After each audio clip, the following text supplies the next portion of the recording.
अपने आप ਨੂੰ ਕਤਲ ਕਰ ਲੈਣਾ ਹੈ ਉਹੀ ਕੰਮ ਹੋਇਆ ਹੈ। ਭਾਈ ਇੱਕ ਮਿੰਟ ਦੇਖਣ ਵਾਲੀ ਗੱਲ ਹੈ ਵੀ ਅਸੀਂ ਬੰਨ ਕੇ ਐਸਆਈ ਭੁਪਿੰਦਰ ਸਿੰਘ ਜਿਸ ਵੱਲੋਂ ਅੱਜ ਸਵੇਰੇ ਗੁਰਦਾਸਪੁਰ ਦੇ ਪਿੰਡ ਪੰਬਲੀ 'ਚ ਆਪਣੀ ਪਤਨੀ ਅਤੇ ਪੁੱਤਰ ਦਾ ਕਤਲ ਕੀਤਾ ਗਿਆ ਸੀ।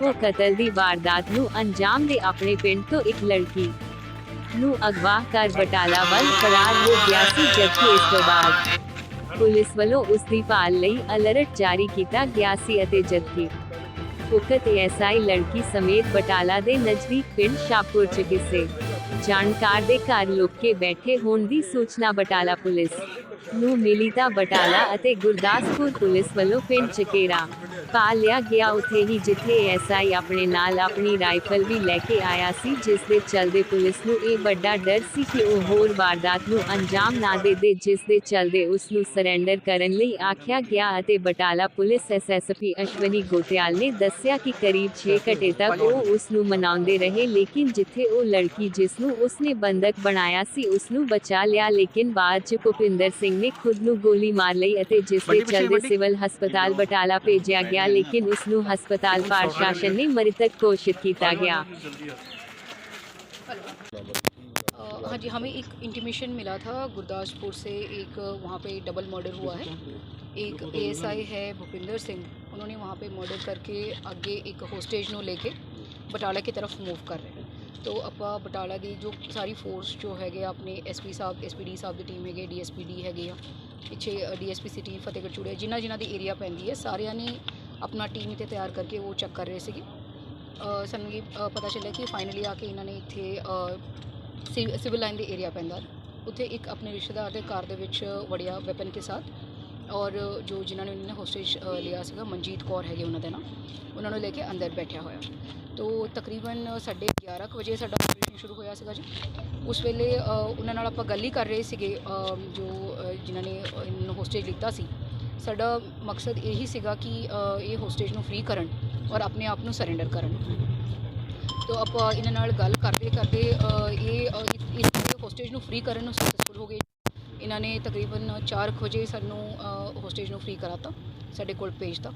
फिर उसके बाद आप कोशिश कर रहे थे ये अपने आप वैपन नूं छड्डे उत्थे और आके अपने आप नूं सरेंडर करन, लेकिन इस ते फाइनली सानू हुण 5:03 तक ये उन्होंने अपने आप अंदर गोली मारन का आवाज़ आया। तो फिर हमने दरवाज़ा तोड़ के अंदर गए, चेक किए, तो फिर उन्होंने अपने आप को शॉट कर लिया था। कितने का फायर अभी तो मुझे चेक करना पड़ेगा जी, क्योंकि वो जो डॉक्टर ही उसके बारे में बता पाएंगे। जो सुनाई दिया हवाई फायर, उसमें से 3 राउंड तो हमें सुनाई दिया। उनका शर्तें क्या रखी थी उन्होंने? ये शर्तें उनका ये था जी कि वो अपने आप वो वेपन लेके जाना चाहता था, कुड़ी नूं लेके जाना चाहता था गुरदासपुर, लेकिन वो सेफ़ नहीं होता है कि हमने जो ऑलरेडी जो मर्डर कमिट करके आए हुए होते हैं, हम एक सिटीज़न की लाइफ को डेंजर में नहीं लगा सकते हैं। तो हम उनको यही कन्विंस कर रहे थे कि आप वेपन छोड़ दीजिए, जैसे आप बोलेंगे हम वैसे सरेंडर करवा देंगे, कोई दिक्कत नहीं है। मामला कोई तक सामने आया? ये लड़की का मामला तो नहीं जिसमें लेके आया था? अभी तक तो कोई सामने नहीं आया जी। अब हमने उनसे बात कर लेंगे तो फिर तब जो मनजीत कौर है जो होस्टेज है, उनसे बात करेंगे तो पता चलेगा, लेकिन उनको भी ज़्यादा आइडिया नहीं है। फिलहाल ये ड्यूटी कहाँ पर दे रहे थे? इनका वो मुझे चेक करना पड़ेगा जी, क्योंकि ये यहाँ पे बिलोंग नहीं करता है। वो एक मिनट जी, वो यहाँ पे बिलोंग नहीं करते हैं, ना ही वो यहाँ से यहाँ पे काम करते हैं। जो एसएसपी गुरदासपुर जो है वो आपको पूरा इसके बारे में आइडिया दे सकते हैं। वो तो he is been move to the hospital जी, तो doctor will be able to tell about it. अभी तक हमारे पास आए नहीं है, तो जैसे ही हमें वो जो सुनाई दिया आवाज़ सुनाई दिया, तो हमने इमीडिएटली टीम्स मूव कराए। हमने स्टैंड बाय पे, क्योंकि होस्टेज अंदर थे, तो हमने एम्बुलेंस को स्टैंड बाय रखे हुए थे। जैसे ही सुनाई दिया तो हमने उनको मूव कराए हॉस्पिटल। जैसे अब डॉक्टर से मैं वहाँ पे जाऊँगी या अपने ऑफिसर जाएंगे, वो चेक करेंगे जी क्या स्टेटस है। क्या लग रहा है अभी पुलिस अपनी बात उनको समझा नहीं पाई या कुछ, वो इतने एग्रेशन में थे भी ये स्टेप ले गए? ये समझाने की बात नहीं होती है जी, क्योंकि किसी का अपनी मेंटल स्टेट होती है।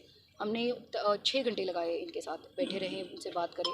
जो इनके रिलेटिव्स भी थे वो भी उनसे बात कर रहे थे कि आप सरेंडर कर दो, लेकिन वो भी बोल रहे थे मैं कर लूँगा, वो भी नहीं था।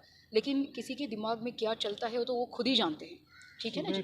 तो कारण क्या वो मुझे नहीं पता जी, वो गुरदासपुर एसएसपी गुरदासपुर साहब अपने इन्वेस्टिगेशन के बाद बता पाएंगे आपको। ठीक है, थैंक यू।